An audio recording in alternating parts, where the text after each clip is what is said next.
Hey everybody, today I'm going to address 4 common missteps and misconceptions about autism spectrum disorder, or ASD. Some of these are missteps that I have made before and learned from, and others are totally new to me and possibly you. But as you know, my goal is always to learn more, to do better, and tell you about it along the way. And know that we are all still learning, so if you disagree or wish that I had included another one, feel free to let us know in those comments down below so that we can all learn together. And many of you let me know that you prefer identity first language instead of what I was taught, which is person first, meaning it's preferred for me to say an autistic person rather than a person with autism. So I will do my best to use this language throughout the video. Okay, let's get into it. And I also want to say a huge thank you to KiwiCo for sponsoring this video. The first thing I want to address is ABA, or Applied Behavior Analysis Therapy, and how hurtful it can be to autistic children. And I'm going to be honest, ABA was the only form of therapy that I was taught for those with autism spectrum disorder. And it works by slowly conditioning children to behave in certain ways by using reinforcement or punishment. It's touted as effective and research-based, and there are no shortage of parents sharing stories about how ABA helped their child communicate more clearly or socialize better in school. However, when I mentioned this as a treatment option in my video a few years back about ASD, many of you were upset. So I started looking into it so that I could better understand the problems that there could be with ABA and why it may not be the best option for everyone. For starters, it is true that parents who have a toddler newly diagnosed with ASD can feel a lot of pressure to put them into ABA, being told by professionals that if they don't, their child doesn't stand a chance. It can feel predatory, and many of you have told me that it only pushes you to act in ways that are acceptable for those without ASD, even if you don't understand why you're doing those things at all, meaning that ABA can work with children to get them to make or hold eye contact, say, "Good morning, how are you?" to people at school. But we don't really know why we're doing those things or what purpose it serves. In a way, ABA teaches children to mask or mimic neurotypical people. As a therapist, I can see both sides of this. On one hand, we as parents or caregivers can want the best for our children and want them to socialize and do the things that other children are doing. And in our hurry to get them help, we can fail to acknowledge them, accept what's different, and work with them. On the other hand, if we are the child and we are conditioned to go against what feels right to us, constantly being told that the way we interact and self-soothe is either weird, bad, or not acceptable, it's no surprise that ABA therapy would feel traumatizing and hurtful.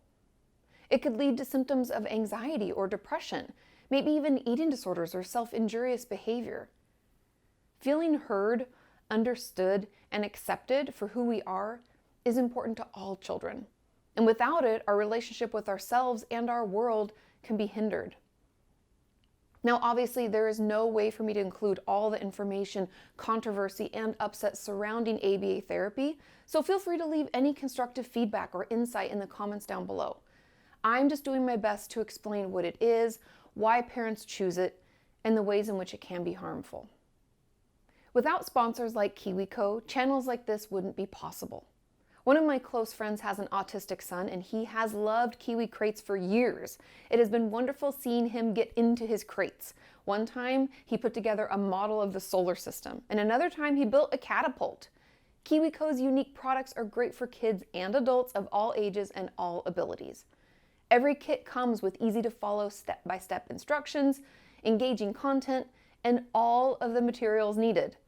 It can help develop hand-eye coordination, fine motor skills, and an understanding of cause and effect with these hands-on project kits. Each box comes with all the supplies needed for that month's project, so no extra runs to the store. Detailed kid-friendly instructions, and an educational magazine filled with content to learn even more about the crate's theme. I got to try out the Maker Marbling and Tinker Walking Robot crates, and I still can't believe that I actually made a walking robot. Super cool. And you can get 50% off your first month of any crate by going to kiwico.com/Kati, and it is linked below in the description. You're doing it. Next, I want to address a misstep that I've made: functioning labels. As a mental health professional, I was taught to address most things with regard to how much it affects someone's ability to function. And when it comes to the DSM and things like that, functionality is usually part of the diagnostic criteria. So that's how we tend to talk about things. However, many of you have let me know that when it comes to ASD and many other issues, but we're just going to stick with ASD for the sake of this video, functioning labels can be very hurtful. It can make those of us labeled as quote-unquote high functioning put off getting support, think that they aren't deserving of it, or even struggle to get the help that they truly need. It can also be harmful to those who could be labeled as quote-unquote lower functioning, because that can make them feel lesser than, worse off, or harm our self-esteem, and so much more. Therefore, I'm going to try my best to not use terms like these when talking about autism, and I hope that you will too. Instead, I'm going to talk about autism as a whole, how it can affect each person differently, because we know everyone's experience is going to be different, and I will ask questions. Let others educate me about how it affects them and how they feel about it. And with that in mind, I've also heard from many of you that people saying things like, they look autistic, or, everyone is a little bit autistic, are not helpful either. Since every autistic person is different, and claiming that everyone has it isn't true and can feel very invalidating to those who are. The next misconception or group of issues that I want to talk about is in relation to Autism Awareness Month, which we're in right now. Also the color blue and the puzzle piece. Now, all of this was news to me, so if I misspeak, please let me know. Again, I am learning along with all of you right now. But from what you've told me, calling April Autism Awareness Month isn't right, because awareness makes it sound like it's an illness that needs curing, when it doesn't.